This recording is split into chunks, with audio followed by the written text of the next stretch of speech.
नमस्कार दोस्तों, success study Baloda YouTube channel में आपका स्वागत है।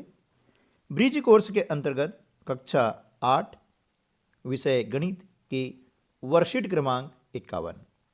इसके अंतर्गत आज हम सीखेंगे आयत का क्षेत्रफल। आयत क्या होती है पहले वह हम जान लेते हैं। तो देखिए, आयत क्या है? एक चतुर्भुज है, इसमें आमने सामने भुजाएं बराबर होती है और प्रत्येक कोण समकोण होता है। ठीक है ना। जैसे आप देख रहे हैं ये आकृति है ना, ये आयत के आकार की आकृति है, इसलिए इसे बोलते हैं आयताकार आकृति, है ना। ये हो गया आपकी आयत। अब इस आयत में देख रहे हैं कि इसकी लंबाई कितनी है, 7 सेंटीमीटर है और चौड़ाई कितनी है, 4 सेंटीमीटर है। ठीक है ना। तो आयत का क्षेत्रफल निकालने के लिए जो सूत्र होता है वह है लंबाई गुणित चौड़ाई। लंबाई में हम चौड़ाई का गुणा कर देते हैं तो निकल जाता है क्षेत्रफल, यानी 7 का गुणा हमने 4 में किया, 7 चौक 28 वर्ग सेंटीमीटर। ठीक है ना। चलिए अब हम कर लेते हैं अभ्यास प्रश्न 1। हम देख रहे हैं इस आयत की लंबाई कितनी है, 6 सेंटीमीटर। हमने यहाँ लिखा 6 सेंटीमीटर गुणित चौड़ाई कितनी है, चौड़ाई यहाँ पर है 3 सेंटीमीटर, ये हमने लिख दिया 3 सेंटीमीटर। 6 का 3 में गुणा करते हैं, 6 तिया 18 वर्ग सेंटीमीटर। देखिए सेंटीमीटर 2 बार आया है इसलिए हमने घातांक 2 लगा दी है ना। इसे वर्ग सेंटीमीटर कहते हैं, घातांक 2 को हम बोलते हैं वर्ग। ठीक है। चलिए अभ्यास प्रश्न 2। इस आयत की लंबाई कितनी है, 7 सेंटीमीटर। हमने लिखा 7 सेंटीमीटर गुणा चौड़ाई कितनी है, 2 सेंटीमीटर, ये हमने लिखा 2 सेंटीमीटर। 7 दूनी 14 वर्ग सेंटीमीटर। ठीक है ना। अभ्यास 3। क्षेत्रफल बराबर लंबाई गुणित चौड़ाई। लंबाई है 5 सेंटीमीटर और चौड़ाई कितनी है, 2 सेंटीमीटर। 5 दूनी 10 वर्ग सेंटीमीटर। ठीक है ना। अभ्यास प्रश्न क्रमांक 4। आयत का क्षेत्रफल ज्ञात कीजिए। लंबाई 4 सेंटीमीटर, चौड़ाई 5 सेंटीमीटर। क्षेत्रफल बराबर 4 सेंटीमीटर गुणित 5 सेंटीमीटर, 4 पंजे 20 वर्ग सेंटीमीटर। अब नंबर 2, लंबाई कितनी है, 7 सेंटीमीटर और चौड़ाई कितनी है, 6 सेंटीमीटर। तो क्षेत्रफल बराबर हो जाएगा 7 सेंटीमीटर गुणित 6 सेंटीमीटर। 7 का गुणा करते हैं 6 बार, यानी 7 का भाड़ा बोले 6 बार, या 6 का भाड़ा बोले 7 बार। 7 6 42 वर्ग सेंटीमीटर। क्षेत्रफल हमेशा वर्ग में आता है, यानी वर्ग इकाई। सेंटीमीटर है तो वर्ग सेंटीमीटर, मीटर है तो वर्ग मीटर, फीट है तो वर्ग फीट, है ना। इस प्रकार से आप ध्यान रखिएगा कि क्षेत्रफल की इकाई होती है वर्ग, है ना। यहाँ पर दिया आपको लंबाई 2.5 सेंटीमीटर, चौड़ाई है 1 सेंटीमीटर। गुणा किया, 1 का गुणा करते हैं 2.5 में, तो यहाँ आ जाएगा 2.5 वर्ग सेंटीमीटर। चौथा है लंबाई बराबर 4 मीटर और चौड़ाई बराबर 2 मीटर। तो क्षेत्रफल बराबर 4 मीटर गुणित 2 मीटर, 4 दूनी 8 वर्ग मीटर। लंबाई है 20 मीटर, हमने लिखा 20 मीटर गुणा 15 मीटर। अब 15 में 20 का गुणा करते हैं तो यह आ जाता है 300 वर्ग मीटर। अगला है लंबाई 4 मीटर, चौड़ाई 4 मीटर। लंबाई लिखी हमने यहाँ पर 4 मीटर गुणित 4 मीटर, 4 चौक 16 वर्ग मीटर। ठीक है ना। चलिए अब हम कर लेते हैं वर्कशीट क्रमांक 52 यानी 52। इसमें हम ज्ञात करेंगे वर्ग का क्षेत्रफल, है ना।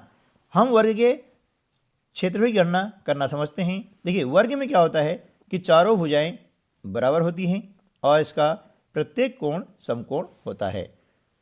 तो देखिए सूत्र हम देख रहे हैं कि लंबाई जितनी है उतनी ही चौड़ाई है ना। तो इसे हम क्या करते हैं, भुजा मान लेते हैं।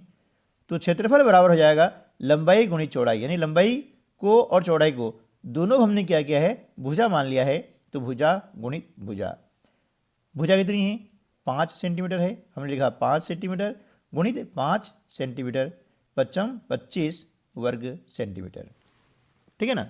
चलिए आप देखते हैं कि वर्ग का क्षेत्रफल बराबर, अब देखिए इसकी भुजा कितनी है, 4 सेंटीमीटर है, यानी हम लिखेंगे 4 सेंटीमीटर गुणित 4 सेंटीमीटर, 4 में 4 का गुणा किया, 4 चौक 16 वर्ग सेंटीमीटर। अभ्यास प्रश्न 3, वर्ग का क्षेत्रफल बराबर 3 सेंटीमीटर गुणा 3 सेंटीमीटर। अब 3 में 3 को गुणा किया, कितना हो जाएगा, 3 तिया 9 वर्ग सेंटीमीटर। ठीक है ना। अब देखते हैं उदाहरण, वर्ग की एक भुजा बराबर कितनी है, 6 सेंटीमीटर है, इसलिए हो जाएगा वर्ग का क्षेत्रफल बराबर 6 सेंटीमीटर गुणा 6 सेंटीमीटर, 6 में हमने 6 गुणा किया, 36 वर्ग सेंटीमीटर। ठीक है ना। आगे हम कर लेते हैं अभ्यास प्रश्न, वर्ग का क्षेत्रफल ज्ञात कीजिए। वर्ग की एक भुजा है 10 सेंटीमीटर, तो वर्ग का क्षेत्रफल बराबर भुजा गुणित भुजा, यानी भुजा 2 बार लिखी जाएगी, तो 10 सेंटीमीटर गुणा 10 सेंटीमीटर, 10 दहाई 100, क्षेत्रफल हो जाएगा 100 वर्ग सेंटीमीटर। अगला है, वर्ग की एक भुजा कितनी है, वह है 11 सेंटीमीटर, तो वर्ग का क्षेत्रफल बराबर हो जाएगा 11 सेंटीमीटर गुणा 11 सेंटीमीटर, 11 में 11 गुणा करते हैं, आता है 121 वर्ग सेंटीमीटर। ठीक है ना। अगला है, वर्ग की एक भुजा बराबर 2.5 सेंटीमीटर, इसलिए वर्ग का क्षेत्रफल बराबर 2.5 सेंटीमीटर गुणा 2.5 सेंटीमीटर। 2.5 में हम 2.5 गुणा करते हैं, तो आंसर आ जाएगा 6.25 वर्ग सेंटीमीटर। अगला है, वर्ग की एक भुजा बराबर 1 सेंटीमीटर, तो वर्ग का क्षेत्रफल बराबर आ जाएगा 1 सेंटीमीटर गुणा 1 सेंटीमीटर, 1 में 1 गुणा किया तो 1 ही आएगा, तो 1 वर्ग सेंटीमीटर। ठीक है ना। चलिए अब हम कर लेते हैं समांतर चतुर्भुज का क्षेत्रफल। यहाँ देखिए कि समांतर चतुर्भुज में होता क्या है कि इसकी आमने सामने भुजाएं समांतर होती है। ठीक है ना, ये भुजा और ये भुजा क्या है, समांतर है, और ये जो लंब है ये ऊंचाई कहलाता है और ये आधार कहलाएगा, है ना। तो समांतर चतुर्भुज का क्षेत्रफल बराबर हो जाएगा आधार गुणित लंब या ऊंचाई, है ना, इसको हम ऊंचाई भी कहते हैं। तो सूत्र हमारा क्या हो गया है कि आधार गुणित ऊंचाई, है ना। तो यहाँ पर आधार कितना है, आधार यहाँ पर है 7 सेंटीमीटर गुणित ऊंचाई कितनी है 3 सेंटीमीटर, तो 7 में 3 का गुणा करते हैं, 7 या 21 वर्ग सेंटीमीटर, है ना। चलिए अब कर लेते हैं अभ्यास प्रश्न क्रमांक 1, समांतर चतुर्भुज का क्षेत्रफल बराबर आधार गुणित ऊंचाई। आधार कितना है 5 सेंटीमीटर गुणित ऊंचाई कितनी है 4 सेंटीमीटर, तो हो जाएगा 5 चौके 20 वर्ग सेंटीमीटर। अभ्यास क्रमांक 2, समांतर चतुर्भुज का क्षेत्रफल बराबर आधार गुणित ऊंचाई। आधार कितना है 6 सेंटीमीटर गुणित ऊंचाई कितनी है 3 सेंटीमीटर, 6 में 3 को गुणा करते हैं तो 6 तिया 18 वर्ग सेंटीमीटर।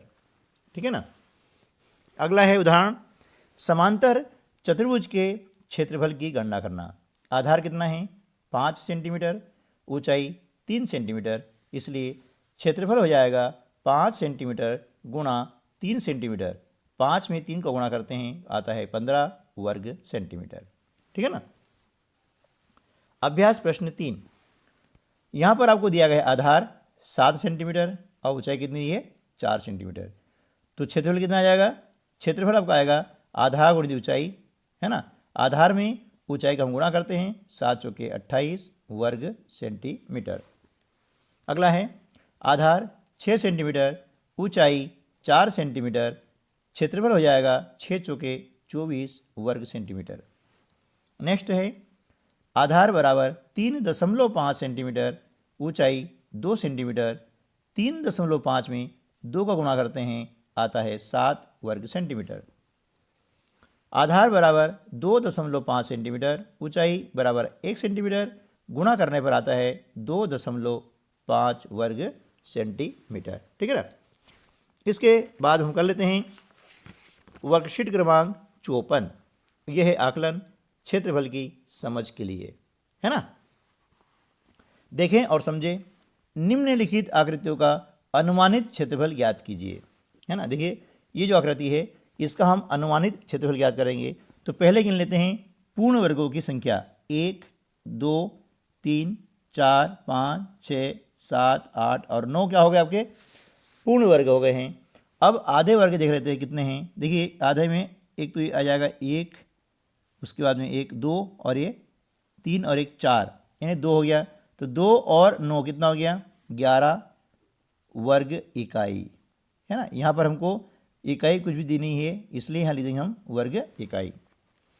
अगला कर लेते हैं, यहाँ पर देखते हैं पूर्ण वर्ग कितने हैं। पूर्ण वर्ग हैं 1 2 3 4 5 6 7 और 8, 8 ये हो गए। अब हम गिन लेते हैं आधे वर्ग, यानी 1 2 है ना 3 4 5 6, है ना 6 हो गए ये। तो 6 का आधा कितना हो जाएगा 3, 3 और 8 कितना हो गए 11, ये हो जाएगा 11 वर्ग इकाई, इसका हो जाएगा क्षेत्रफल। उसके बाद देखते हैं प्रश्न क्रमांक 2, वर्ग का क्षेत्रफल ज्ञात कीजिए। तो इसकी दी गई भुजा, तो वर्ग का क्षेत्रफल बराबर हो जाएगा भुजा गुणित भुजा, यानी 5 सेंटीमीटर गुणा 5 सेंटीमीटर बराबर 25 वर्ग सेंटीमीटर। सेंटीमीटर घातांक 2 लगाते हैं और इसे पढ़ते हैं वर्ग सेंटीमीटर। इसी प्रकार से आगे आ जाएगा 6.2 सेंटीमीटर गुणा 6.2 सेंटीमीटर बराबर, अब 6.2 में हम क्या करेंगे कि 6 का गुणा कर देंगे। तो यहाँ पर आपका गुणनफल आ जाएगा, है ना, ये आपका आ जाएगा 38.44 वर्ग सेंटीमीटर। प्रश्न क्रमांक 3 है, आयत का क्षेत्रफल ज्ञात कीजिए। तो लंबाई आपको दी गई है 4 सेंटीमीटर और चौड़ाई दी गई है 3 सेंटीमीटर। तो यहाँ पर आ जाएगा आयत का क्षेत्रफल बराबर क्या हो जाएगा लंबाई गुणित चौड़ाई, है ना। लंबाई में हम चौड़ाई का गुणा करते हैं तो हमें मिल जाता है क्षेत्रफल। लंबाई दी गई है 4 सेंटीमीटर गुणा चौड़ाई दी गई है 3 सेंटीमीटर, 4 में 3 का गुणा करते हैं 4 × 12 वर्ग सेंटीमीटर। इसी प्रकार से अगला प्रश्न है, लंबाई बराबर 7 सेंटीमीटर चौड़ाई बराबर 5 सेंटीमीटर। यह हमें ज्ञात करना है आयत का क्षेत्रफल, है ना, बराबर लंबाई गुणित चौड़ाई, है ना। लंबाई में हम क्या करेंगे चौड़ाई का गुणा कर देंगे। लंबाई कितनी है 7 सेंटीमीटर गुणित चौड़ाई है 5 सेंटीमीटर, तो 7 पंजे 35 वर्ग सेंटीमीटर। ठीक दोस्तों, तो इसके साथ में ही ब्रिज कोर्स हमारा यहीं समाप्त होता है ना। गणित के ब्रिज कोर्स में 54 वर्कशीट है जो हमने आज पूर्ण कर ली है। आज के बाद में हम वार्षिक परीक्षा के लिए जो महत्वपूर्ण प्रश्न हैं जो एग्ज़ाम में आते हैं उनका एक सीरीज़ चालू करने वाले हैं। यदि आप चाहते हैं तो वीडियो को लाइक कीजिएगा और अपने अन्य दोस्तों को भी शेयर कीजिएगा। मिलते हैं हम अब नियमित कोर्स के साथ में, तब तक के लिए नमस्कार, जय हिंद।